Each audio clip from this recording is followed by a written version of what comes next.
Cecilia Arcicona.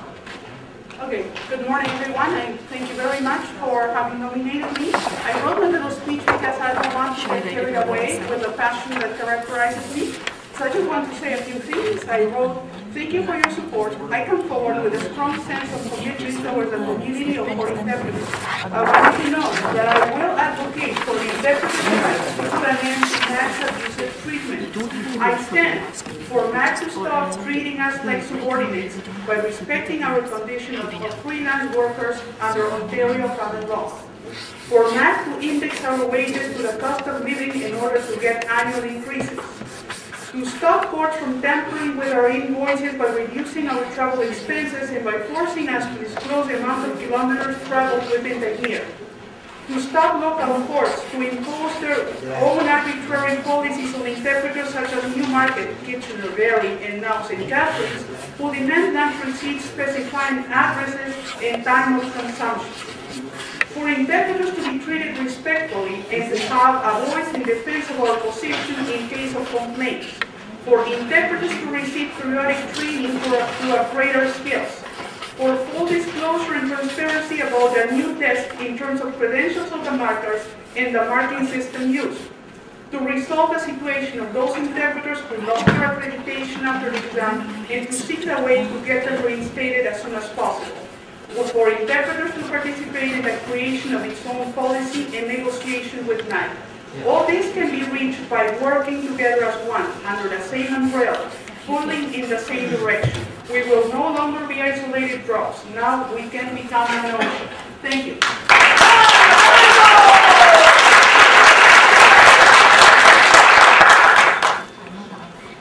Friends, colleagues, fellow interpreters, my name is Raji Savaratnam and I'm honored to be proposed as a nominee in this election.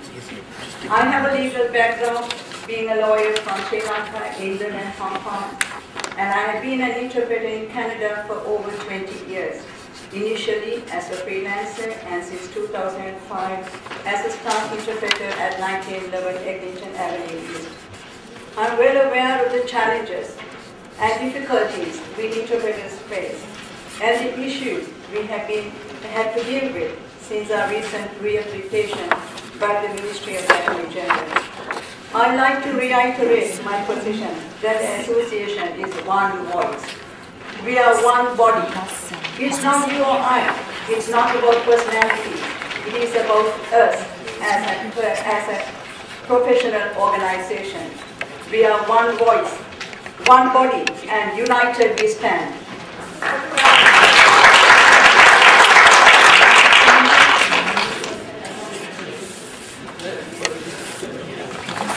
What I want to say, first of all, thank you for the nomination. Number two, we all know, I do know, and you folks know what we need. I'm not going to be telling you what you need because you exactly know what you need. And I need the same thing. What I want to say is the time that, like my colleague said, let's stand united together, stop the crap, stop the bullshit, and start, moving in the right direction. And also, that if we, as the board and the organization itself, that the members will have a trust in, we don't have to, because what we went through before this meeting with 150 emails from different wings, that should never be taking place. So from now on, stand united together and start representing us. That's what I want. Thank you.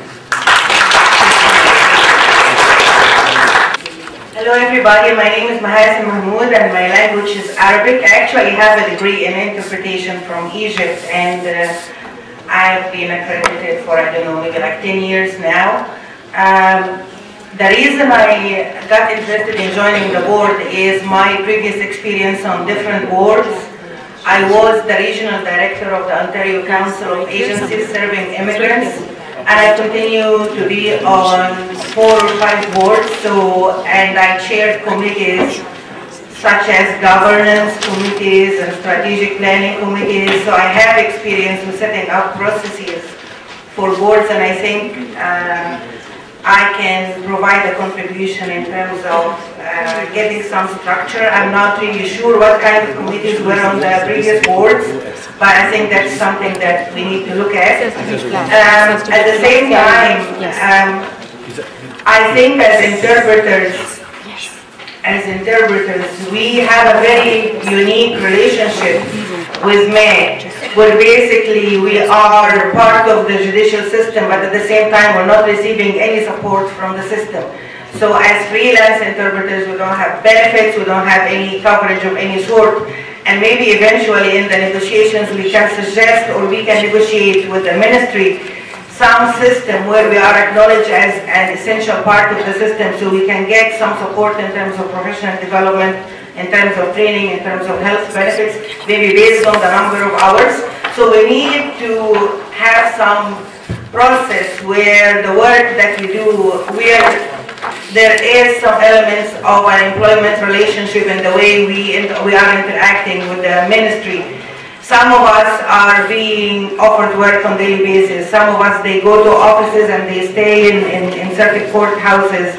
And at the same time, we're being treated as truly freelance interpreters. We need to have some acknowledgement of the pay rate. We need to have some transportation allowance given for people. So there is a room for improvement. And I congratulate everybody on coming to this room today and to contributing to making democracy works, and I wish everybody success on the new board. Thank you.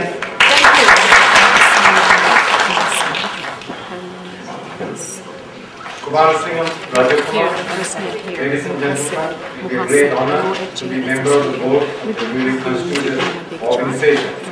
I wish to make those nominated. I wish to thank, those who nominated me. I stand here to make it clear that I would work to meet the objectives and goals of the organization. I feel confident that by moving away from the old regime, we are setting a new road map for our association. I'm not going to take too much of your time, but I want to assure you that I will be your voice on the board, elected, and promote more interaction among the members, consult with all of you, and be available to discuss any issues that you may want the board to consider.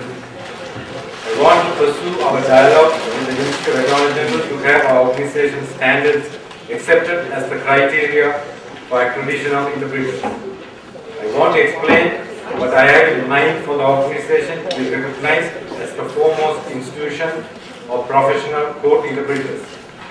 I lead towards making our organization, one, a highly respected professional body, two, able to stand on its own and establish its own credentials, three, maintain the highest standards of ethics. Number four, set its own criteria in terms of minimum qualifications and experience required for the profession. Five, provide continuous training for our members, keep our members informed of developments in the profession. Six, bring dignity to the profession, earn the respect of the judicial community. Seven, protect members for unfair treatment. Eight, to have mechanisms to discipline our own members. Number 9, negotiate better terms and conditions with the Ministry of Attorney. I thank you for giving me the opportunity to express my vision for the organization and would be grateful for your support. Thank you.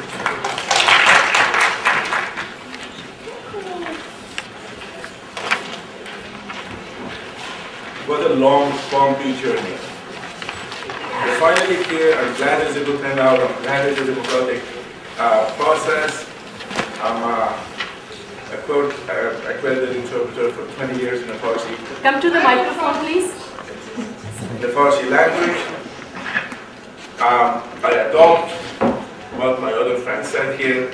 I have no conflict of interest whatsoever in becoming a board member, despite all the issues that has been raised.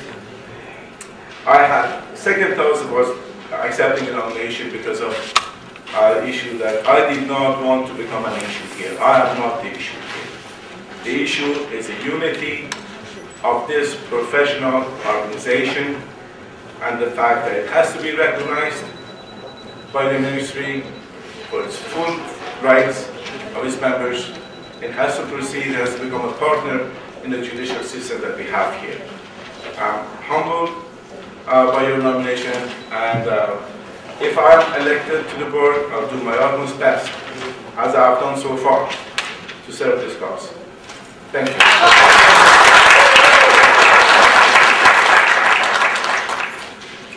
Well, I will respect the 2 minutes first of all. And first of all, I would like to congratulate all who are present here with this meeting, which is overdue for at least 10 years, I believe.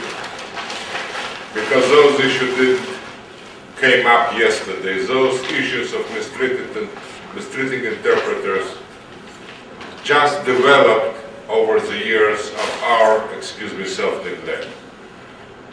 And I would like to congratulate you with the great nomination of great people, which every one of them, myself included, if elected, will do utmost to be a voice of those interpreters. However, my dear friends and colleagues, I would like to remind you one thing. The new board, whoever will be elected, cannot be more than your voice. The strength of this voice is in the hands of each and every member of CIAO. And we have to be united and strong for this to succeed. I would like you to carry this message to those people who didn't show up here and to inform you. Each and every one of you is the strength of this association. We are only the voice.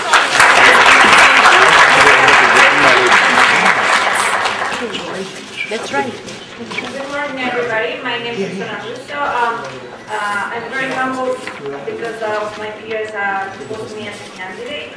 I accepted mainly because I've been trying to get answers from the ministry for years now, and they have not been answered. And I have a lot of the same concerns that everybody has about the exam, about all the fees that we don't get paid, and the fees that are not raised. And I would like to fight to get that